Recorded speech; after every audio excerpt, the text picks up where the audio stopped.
And now stand by for adventure. 3, 2, 1. In the exciting story of Shadows of Suspicion. Bleep, Squeak, and Scratch spent many happy days at their home base on Earth, 00 Island. The Colonel kept busy with new experiments in his lab. Scratch spent many happy hours digging away in the garden, and Squeak played with his favorite toy, a little wooden puppet. Squeak loved this toy, perhaps because he himself was made of choice lumber. A block of delicate white pine for his head, and a board of sturdy oak for his body.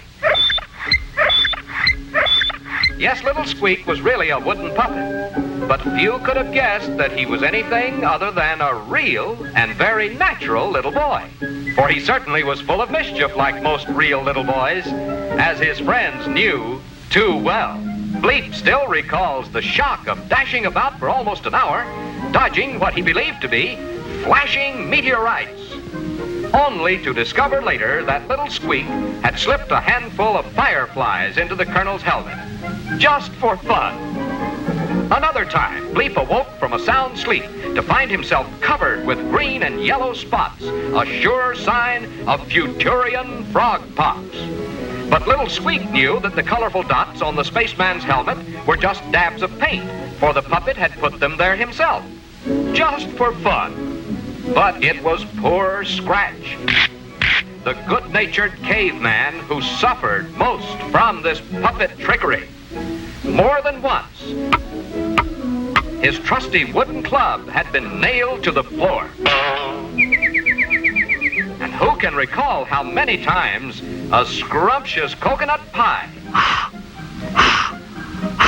had a hidden balloon inside, just waiting for poor Scratch's knife or fork. Squeak's favorite prank, however, was making shadow pictures on the wall by holding his fingers in front of a bright candle. He would create the shadow of a wolf, then signal for help, and Scratch would dash to the rescue, only to find the puppet rocking with laughter at his joke. The caveman had been fooled by Squeak's shadow pictures of a giant crab, a monstrous crocodile, and a ferocious ostrich.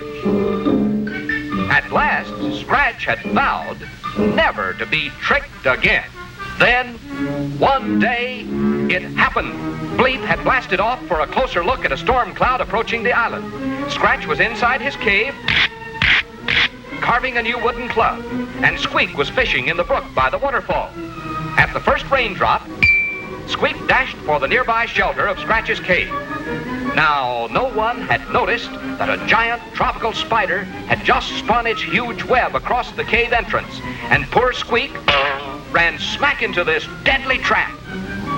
Scratch looked towards the doorway to see the puppet snared in the giant web, but as he watched, the stormy sky outside made his poor struggling friend look like just another of Squeak's own shadow tricks, and Scratch returned to his club carving, determined not to be fooled again, and never dreaming that his little friend was really in trouble this time. Poor Squeak shook with terror as the giant spider appeared, ready to devour him. It would be all over in a flash. And it was, but the flash was from a powerful bolt of Bleep's photomic energy. Yes, the Colonel had returned just in time to save the puppet. And so a very frightened Squeak, now safe in the arms of his friends, promised faithfully never to call for help unless he was in honest-to-goodness real trouble. For now he knows that a foolish trick can sometimes cost a life.